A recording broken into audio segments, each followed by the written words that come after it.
Hello everyone. Welcome to YouTube channel civil service education, जहां आपको UPSC and other civil service examinations related current affairs और भी बहुत कुछ मिलेंगे। आज का हमारा टॉपिक है current affairs of 30 November 2020। Video के आखिर में एक मोटिवेशनल कोड भी दिया गया है जिसे आप जरूर देखें, जो आपके फ्यूचर को ब्राइट और गोल्स को अचीव करने में हेल्प करेगी। India records 41,810 fresh COVID-19 cases, 496 fatalities. The coronavirus situation continues to remain grim in the country. India has recorded 41,810 fresh COVID-19 infections and 496 fatalities in the past 24 hours, according to the official data on Sunday.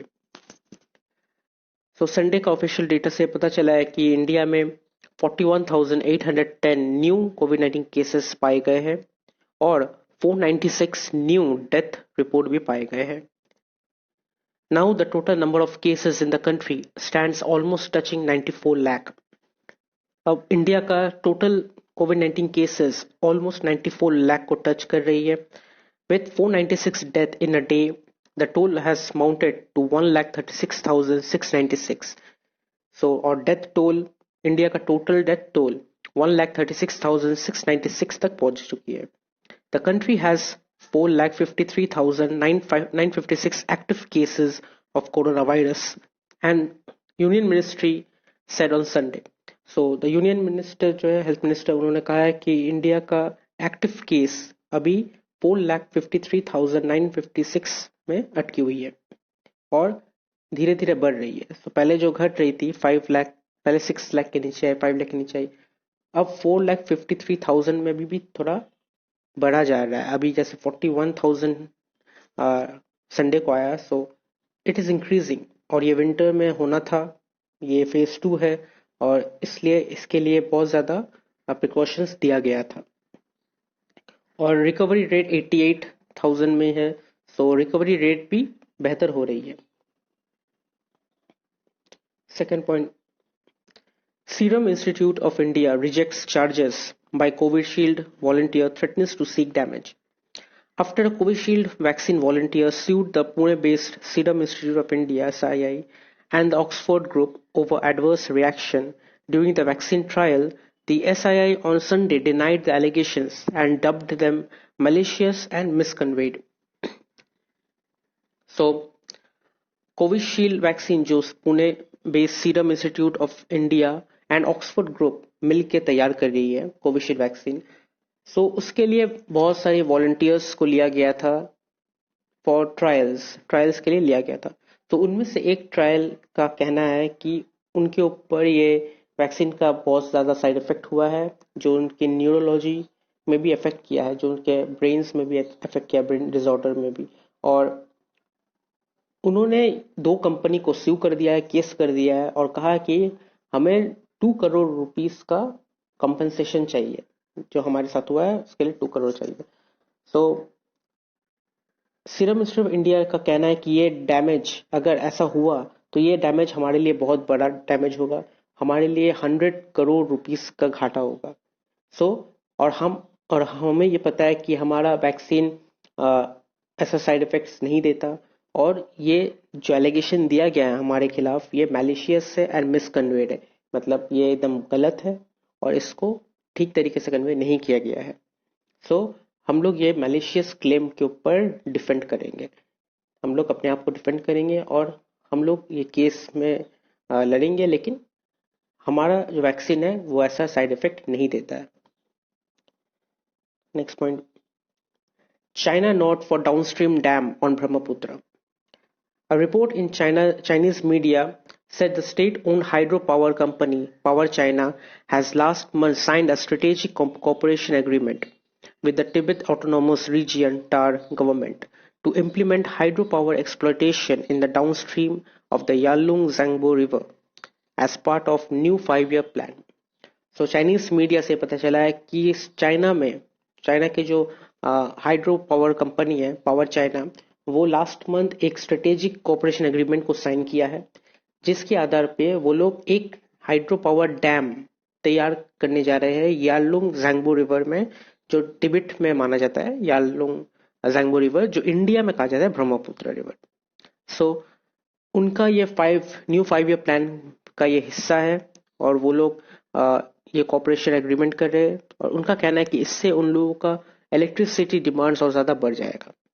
The report did not mention the location of Power China's planned downstream project, but quoted Mr. Yan as talking about the particular potential offered at the Great Bend of the Brahmaputra and at Yarlung Zangbo Grand Canyon in Medok County. So जहाँ पे ब्रह्मपुत्र का great bend होता है और Maddock county में जो Yarlung ज़ैंगबो river का grand canyon है, जहाँ से ब्रह्मपुत्र रिवर 2000 मीटर ड्रॉप में फॉल करता है, वहां पे ये डैम बनाई जाएगी. और इम्पोर्टेंट इम्पोर्टेंट टॉपिक इसमें ये है कि वही रिवर जो 2000 मीटर ड्रॉप करने के बाद वो रिवर फ्लो होती है अरुणाचल प्रदेश के बॉर्डर के अंदर. सो अगर ये डैम बनाई जाएगी तो अरुणाचल प्रदेश में वाटर सप्लाई भी कम हो जाए. एंड इंडिया इसके लिए कुछ रिपोर्ट्स तैयार कर रही है जो शायद चाइना को उन लोग कहेंगे कि आप ऐसा थोड़ा ये कर आप ऐसा पूरा तरीके से नहीं कर सकते ताकि हमारे पास भी वाटर आए और हम भी ये वाटर यूज कर पाए. अगर वो लोग डैम कर देंगे तो यहाँ इंडिया में वाटर सप्लाई बहुत कम हो जाएगा. And maybe this is the strategic cooperation agreement of China कि वो लोग यही चाहते हैं कि इंडिया में वाटर सप्लाई थोड़ा कम हो जाए. It could be there plan. वरना downstream dam they already have 3 dams और ये लेके उन लोग का चौथा डैम होगा. So it's a strategic agreement for them. Next point, lifetime risk of diabetes in metros alarming.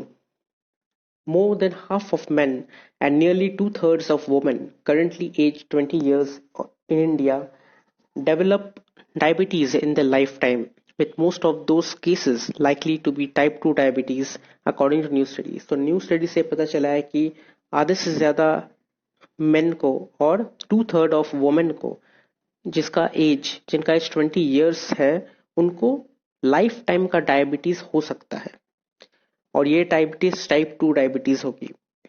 So according to the scientists, including those from the Center of Chronic Disease Control in New Delhi, the country already has significant health burden caused by diabetes, with more than 77 million adults currently afflicted by the condition, and the number expected to almost double to 134 million by 2045. So जो health burden देखा जा रहा है जो diabetes की वजह से हो रहा है इंडिया में, वो 77 मिलियन अडल्ट्स को अफेक्ट कर रहा है. और ये कहा जा रहा है कि स्टडी से पता चल रहा है कि 2045 तक ये 77 मिलियन अफेक्टेड पीपल डबल होकर 134 मिलियन हो जाएगी. Based on the analysis of Indian council for medical research India diabetes study 2008 to 2015, the lifetime risk of developing diabetes in 20-year-old men and women free of diabetes today is 56% and 65% respectively. So 20-year-old men and women को 56% and 65% respectively diabetes develop हो सकती है. Women generally had a higher lifetime risk across the lifespan. So पूरे life span तक women को ज्यादातर ये risk लेना पड़ेगा कि उनका रिस्क जो है वो हायर है. Next point, historic recession. The fact that India's economy entered a technical recession in the July-September period has now been confirmed by National Statistical Office data. Provisional estimates of gross domestic product for the second quarter of the year ending in March 2021 show economic output shrank by 7.5% following the 23.9% contraction in the first quarter. So, जैसे कि हम लोग पता है कि India का economy अभी technical recession के अंदर चली गई है. मतलब लगातार 2 क्वार्टर में इकोनॉमी गिर गया है, इकोनॉमी फॉल हुआ है. और जो फर्स्ट क्वार्टर में 23.9% तक डिक्लाइन हुआ था इंडियन इकोनॉमी, अभी देखा जा रहा है कि सेकेंड क्वार्टर में जो मार्च 2021 तक होगा वो उसमें 7.5% तक श्रैंक करेगी, गिरेगी. Not only has the economy shrunk for second successive quarter, marking a recession for the first time in independent Indian history, but the overall GDP figure of 33.4 crore reveals output has slid back to the lowest level in 12 quarter.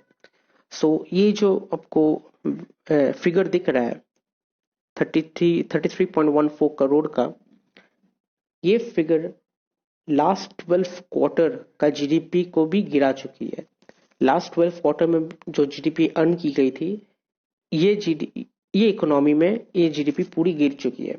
सो ये बहुत बड़ा historic recession है independent Indian history में.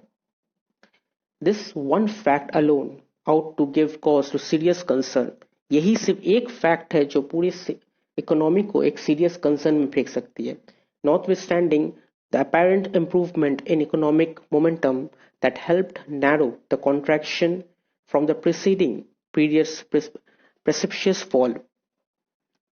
So अब India के ऊपर एक ही चीज मंडरा रही है कि ये इकोनॉमी को कैसे ठीक कर सकती है, और इकोनॉमी को ठीक करने के लिए एक बेहतर स्टिम्युलस अपनाना पड़ेगा, एक बेहतर डिमांड सप्लाई अपनाना पड़ेगा जिससे इकोनॉमी राइज हो. फिलहाल due to lockdown and due to corona virus economy बहुत ज़्यादा इफेक्ट हो रही है एंड उसको रिकवर करने में टाइम लगेगी, लेकिन हमें ऐसी बहुत सारी स्टिमुलस मेजर्स लेनी पड़ेगी जिससे हमारा इंडियन इकोनॉमी बहुत जल्दी रिकवर कर सके. Next point, Chinese defence minister in Nepal to bolster military cooperation. Chinese Defense Minister General Wei Fenghe arrived in Kathmandu on Sunday to meet Nepal's top leadership and bolster military cooperation and take the existing friendly bilateral relations to a new height. तो China के defence minister जो है general वे फेंगे वो काठमांडू पहुंचे और नेपाल के top ministry से बातचीत की और मिलिट्री कोऑपरेशन को और भी ज़्यादा पावरफुल बनाने की बातचीत की, और उनके बीच जो फ्रेंडली रिलेशन है उसको भी कायम रखने की बातचीत हुई है. The Chinese defense minister, also state councillor, told reporters that his visit is aimed at implementing bilateral understandings reached between the two governments in the past. So, ये जो two government जो Chinese defense minister है, also state councillor, told reporters that his visit is aimed to implement bilateral understanding. So ये दोनों देशों के बीच में दोनों गवर्नमेंट के बीच में एक अंडरस्टैंडिंग इम्प्लीमेंट करने के लिए ये मीटिंग की गई है. Mr. Wei said that the visit will promote bilateral military cooperation between Nepal and China and take the existing friendly relations between the two neighbors to a new height. तो इन दोनों की दोस्ती की रिलेशन बिटवीन चाइना और नेपाल के बीच में जो relation है, इन दोनों की जो दोस्ती है, इनको और ज्यादा बेहतर करने में ये कामयाब करेगी. Next point, the road to mass vaccination against COVID-19. Once a COVID-19 vaccine becomes available in India, how does the government go about immunizing the population? Which groups should get the vaccine first and who should get it free? So, COVID-19 vaccine जब available होगी तो ये question हर किसी के mind में है कि सबसे पहले वैक्सीन किसको मिलेगा, इतनी ज़्यादा पीपल को वैक्सीन कैसे प्रोवाइड किया जाएगा और किसको किसको फ्री में मिलेगा. The two main criteria for selection of the initial group to be offered the vaccine are essentiality and vulnerability. So, दो ग्रुप है जिसको ये मेन सिलेक्शन किया गया है. एक है essentiality जो एसेंशियल है, जिसको ये देना ही है, जैसे कि फ्रंटलाइन वर्कर्स जो काम कर रहे हैं कोविड को मिटाने के लिए, और दूसरी है vulnerability. vulnerability मीन्स जिसको बहुत ज़्यादा ज़रूरत है, जो अफोर्ड नहीं कर सकती और उससे बहुत ज़्यादा ज़रूरत है, जैसे कि ऐसी कोई पर्सन जिसको पहले से ही डिजीज है, उसको कोविड भी हो चुकी है, तो they are vulnerable for this vaccine. These criteria overlap in some groups. For example, healthcare providers who test, trace, treat, or counsel person infected with COVID-19 are both essential service providers and also very vulnerable to become infected due to their repetitive exposure to high viral load. So जो health care provider है, जो test करते हैं, trace करते हैं, treat करते हैं, उनको भी ये कोविड-19 हो सकती है, वो रिस्क में रहते हैं हमेशा, या वो कोविड रिलेटेड काम कर रहे हैं तो वो रिस्क में है कि वो उनको कोविड ना हो जाए, तो there will be top priority everywhere, तो उनको सबसे ज्यादा प्रायोरिटी दी जाएगी हर जगह। Some of the successful vaccine will probably need to be stored at only 2 to 8 degree Celsius or even stay well at room temperature। तो कुछ कुछ वैक्सीन है जिसे फ्रीजिंग टेम्परेचर चाहिए और कुछ कुछ है जो रूम टेम्परेचर में भी रह सकती है।